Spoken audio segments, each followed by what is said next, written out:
Welcome, everyone. You're tuning in to the Beyond the Pulse podcast, brought to you by the expert doctors at My Cardiologist, where we discuss a wide range of topics related to cardiovascular wellness and provide you with the knowledge, motivation, tips, and tools to help you make informed choices about your heart health. My Cardiologist is proud to be a leading provider of comprehensive cardiovascular care, serving the South Florida community for over 60 years. And we're thrilled to extend our care beyond the clinic through this podcast. Thank you for joining us. Hi, I'm Dr. De La Cruz. I am a non-invasive cardiologist. I like to do a lot of preventive cardiology as well. I am in the Boca Raton office of My Cardiologist, and today we're going to talk a little bit about the stress. Yes, so today's topic is about the connection between stress and heart health. I don't think I'm the only one that thinks that our modern society can be a little stressful at times.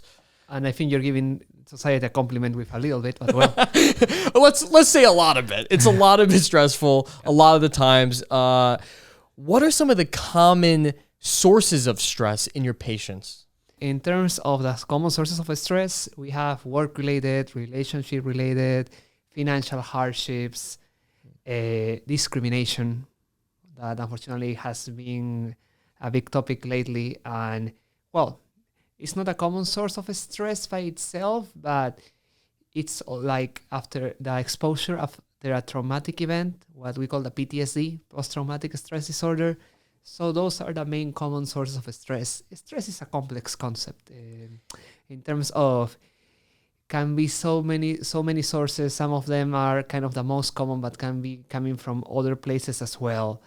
And that's sometimes difficult for us to define a concept in order to evaluate it more thoroughly, especially in studies, because there are so many types that you are not so sure if, for example, an intervention or work-related stress it's more related with heart, or financial hardship more related to heart. So we don't have that elucidation in terms of one or the other, but I will say those are the most common sources of stress. Okay, so it's kind of person by person. It's hard for science to pin down exactly what causes stress. I know I see a lot of, high-functioning men, maybe CEOs, presidents, that handle stress very well, even though they have, on paper, the high-demand job that would make them the most stressed, while you'll see some students in school, very low stakes, very high stressors. Mm-hmm. I'm curious, what is the scientific reason of how stress affects the heart? I mean, it seems like, why does something psychological affect something physical? I wish I have a clear answer, but we're still looking for it, because we know that stress can, for example, have some interference on the autonomic system. There are some reports that say that there's some dysregulation, especially on the catecholamine realm, which is the fancy name for adrenaline. Okay. And constant surges of adrenaline is not something that the heart likes. They say, for example, anger after stress is linked to increase in inflammatory markers, and an inflammatory state is not the best for heart as well. But unfortunately, we don't have a concrete evidence showing a clear pathway, but we have like multiple views from different studies, from different centers, from different countries, pointing out to, like I was saying, autonomic system, adrenaline surge, inflammation, and that can cause trouble. And maybe that's the reason why, and we're going to talk a little bit more in a little bit about the studies showing that, yes, stress is linked to more risk of have heart events. And well, actually, we have what's called stress-induced cardiomyopathy, which is basically such a surge of stress in physiological, usually happens after a big event, that there's a mechanism that goes on that we're still not so sure why, that actually is a big heart attack mimicker. Really? Yeah. So it can be like a momentary event that makes you so stressed out that... we call it mimicker because it's not a plaque that ruptured that clogged the artery, because those patients have all the symptoms, have chest pain, shortness of breath. They come to the ER. Their cardiac enzymes are high. They have changes on their electrocardiogram. They have changes on the ultrasound of the heart. But once we take them to see how the arteries are looking okay. Really? Yep. So it's not even, it's showing all the signs Yeah. that... Everything, yeah. But it's not. It's not, yeah. We have not pinpointed out exactly what gets dysregulated, but certain people after big events can have this. And I'll tell you, you have all the symptoms, the physical exam findings, the lab abnormalities, the EKG abnormalities, but when you check the arteries are fine. That is very intriguing. So there can be like a momentary stressor event. And then I hear this phrase, chronic stress. What is chronic stress? I have seen that basically are seeing something that is not like acute stressor, because usually when we say an acute stress disorder, it's something that happened like, in a couple of weeks only, as far as I remember. But after that, let's say after months, it's something, a stressful situation going on coming from the different sources we talked about a little bit ago that can be there all the time. And right, like your job, or like a family member debacle, or a relationship, Yeah, or something that's going on in your environment that is there all the time. And I will say that's a chronic stress. Okay, and then what's the connection between chronic stress and heart disease? Basically, we have seen that chronic stress may have been associated or linked with more risk of having heart events. So basically, what they did in the studies is they saw patients that have or anxiety disorder, or by scales, they defined that they were under stress. They compared to people who didn't have them, and they look at their records to see how many of the first group have heart events, how many of the second group have heart events, and they saw that by running statistic tests, that there was a difference in the group that had stress/anxiety compared to the group that didn't. So we cannot establish casualty or saying like a cause-effect relation, because the studies that have been done have not been designed. These studies are more designed to say, hey, there's maybe an association, or look more deeper into it, or based on the results you got, it seems like there's a connection there. Explore it a little bit more. And that explore it a little bit more, and there's a connection there has been a little bit consistent through different studies. So that's the reason why the European Society of Cardiology dedicated a section of the guidelines of primary prevention, outside of smoking cessation, diet, exercise, treat underlying cardiovascular risk factors. They dedicate a section just to say, hey, this is important, be on the lookout and try to identify it, because it's something that has been consistently seen that there may be a connection there, and it's worth it addressing it. I find that very intriguing, that science quite can't pin down exactly why it's doing it, but they definitely know that stress and cardiovascular issues are absolutely connected, even if you're doing all the right stuff, the diet, the exercise, the smoking, all that we've talked about. Yeah. Stress can still affect you. So what would you tell a patient that maybe comes to you that can't quit their job, can't just leave their relationship? Are there any stress reduction techniques or mindfulness practices that somebody can do to reduce the stress? So the good news is that in the scope of all the interventions that they do for stress management or anxiety management, that stress and anxiety are closely related, I'm sorry. All of them have shown some benefit. There's unfortunately no study saying like, this intervention for sure is better than the others, or this way to address stress is better than the others. Right. All of them in terms of, medications, behavioral therapy, cognitive therapy, mindfulness awareness, meditation, yoga, all have their own benefit. Unfortunately, it's not like I can tell you this one is way better than the others. Sure. We don't have that, but So it's just kind of finding the one that works for you. exactly. That's number one. And number two, what I will tell my patients is, look, you know better yourself than I do in terms of how you function, because, unfortunately, stress is going to get us at some point. One day it's going to be our job, another day it can be family, another day can be a new situation. Sure. But some degrees of stress or some stress may not interfere with your daily living or how you are able to function. And when I say function, I'm not saying just at your job, I mean at home, with friends, etc.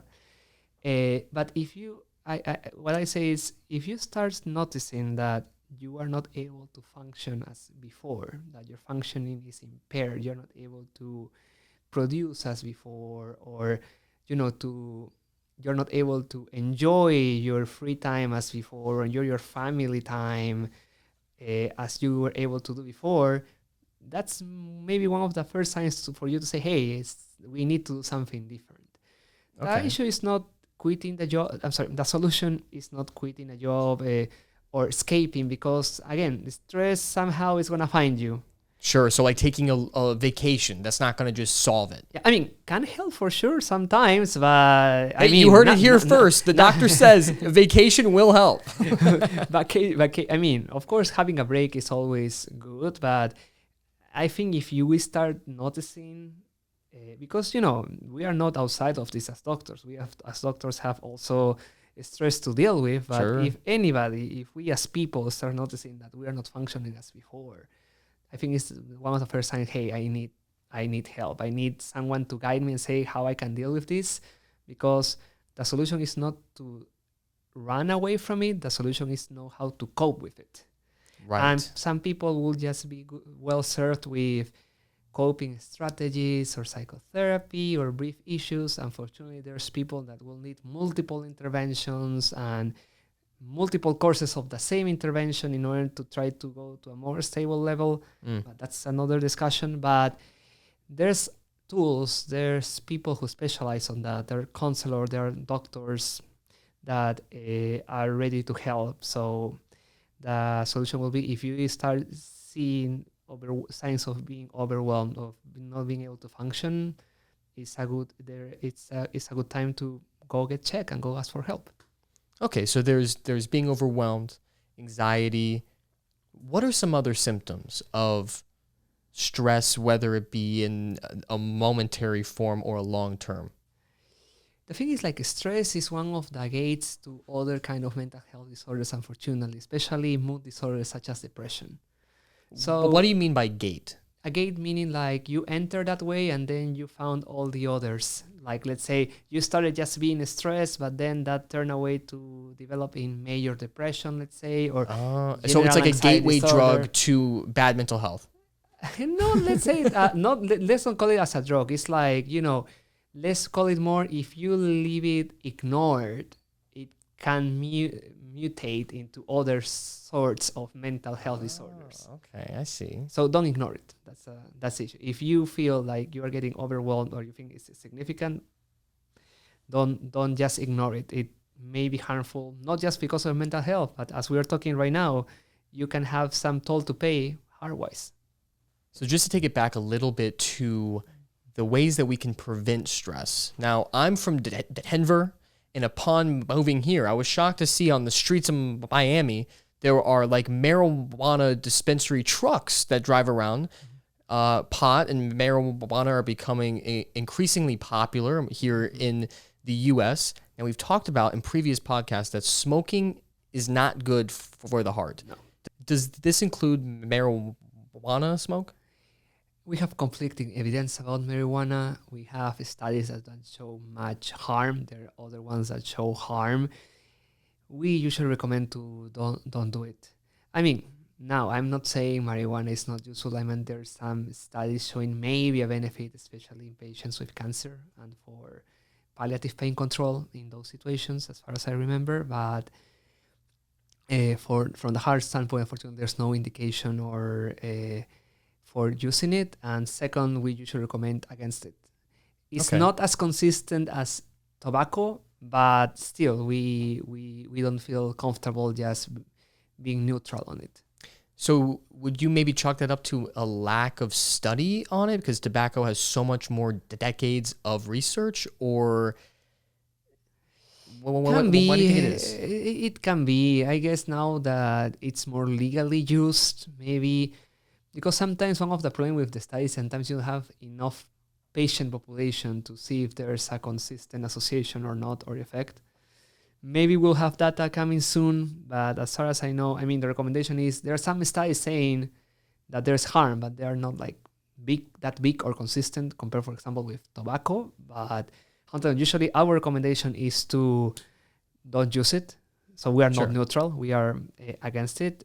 But if we dissect it a little bit, maybe not with the same strength as I'm saying, please don't smoke, or we, address every time smoking cessation, and please quit, please quit, please quit. But yeah, we recommend against it.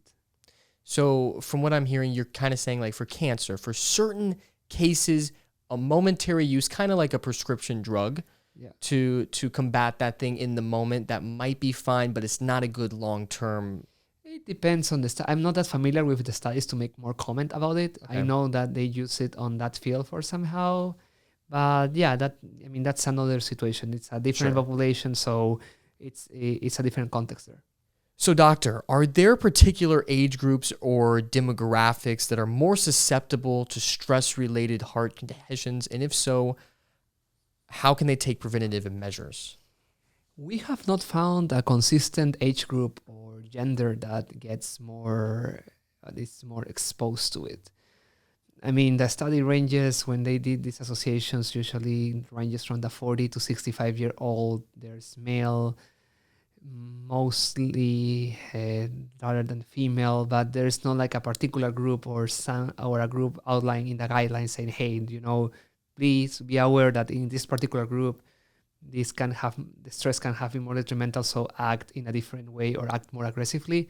So just like, summarizing, no, there's no we have not identified yet like a specific group of people that we need to encourage more aggressively to address the stress. Okay, so there's no real age group or gender that is higher or lower than the other that you've seen in your patients or that science has shown. But does the source of stress matter when it comes to the effects on the cardiovascular? To be honest with you, we don't know. We don't, in the studies or in the literature, we don't have like a specific type related with heart disease. So at this point, we treat all the sources like they are the same or they cause the same impact for now. If new data comes that say that, there is a source that we have to pay more attention, will be good to know. But for now, we treat all the sources the same in terms of, if we identify work or financial hardship or a relationship, family related, we try all the same to say, hey, we have seen stress can do bad results. Seems at this point the source does not matter. So maybe we have to talk a little bit more about it. So what is the role of support networks and social connections in mitigating the impact of stress on the heart health? Support the networks and social connections are pretty important. And thank you for asking that, because actually, even before COVID, we know that solitude, stress related to solitude, can cause especially a risk of having a heart disease in the way of coronary artery disease, or the arteries of the heart. Yeah. It was one study done that says that there is like a possible association or connection between stress caused by solitude or not being connected with heart disease. And was exacerbated by the pandemic. We don't have studies post-pandemic to see what happened, but that I'm aware of. But yeah, solitude is a risk factor for a heart disease. More like solitude, like, you don't have family members available or friends to rely on as support in order to deal with issues coming from normal daily life, or you have a good connection, or you have anyone to call to say, hey, what's going on? Of course, if you had you were in a relationship but you are not, it's kind of solitude, but if I'm not mistaken, the study was more in terms of people who didn't have for a long time a connection, not like people who just recently lost a family member or a partner, let's say. Okay. So the impact of community and good friends, that definitely is a stress mitigator, depending if it's a healthy relationship. Yeah. It helps. I mean, we have seen also, and the other thing that the 2021 European State of Cardiology preventive guidelines in the section of psychosocial aspects of heart disease pointed out is that, like, we address to try to identify, not just stress, like, mood, depression, anxiety, in order to be able to address it correctly to avoid their negative impact. Also, we have seen that optimism, gratitude, having a good mental health or promoting good mental health helps. And actually, in these studies that try to look for connections or association, they saw like these kind of patients, sometimes they use scales, questionnaires to try to assess good mental health or positivism, let's say, had a chance of having less heart events. So basically, in a line, what they're saying is, if you find signs that of mental health disease, treat it to avoid issues. And if you see signs of connections or promote good mental health, because that actually helps.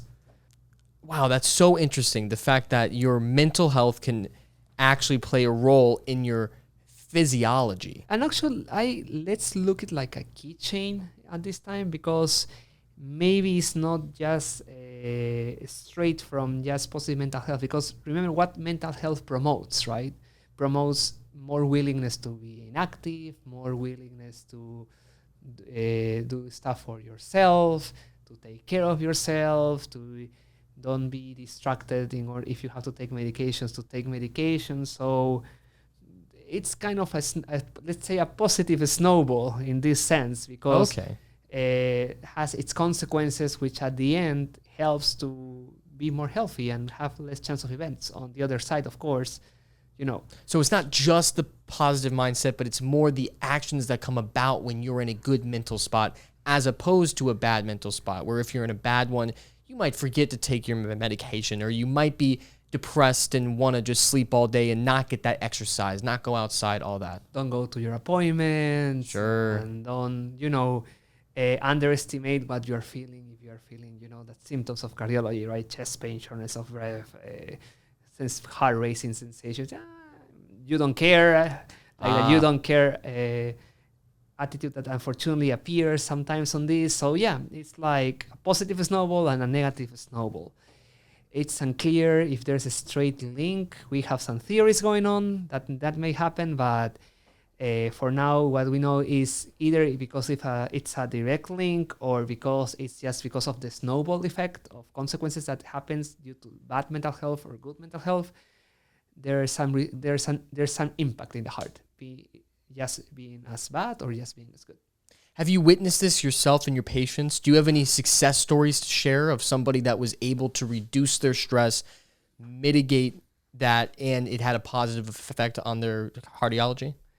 Yeah, I had one patient that basically identified that their job or their new position was being too demanding, but didn't want to recognize that was the case. But after talking, saying, hey, it's not just a street word.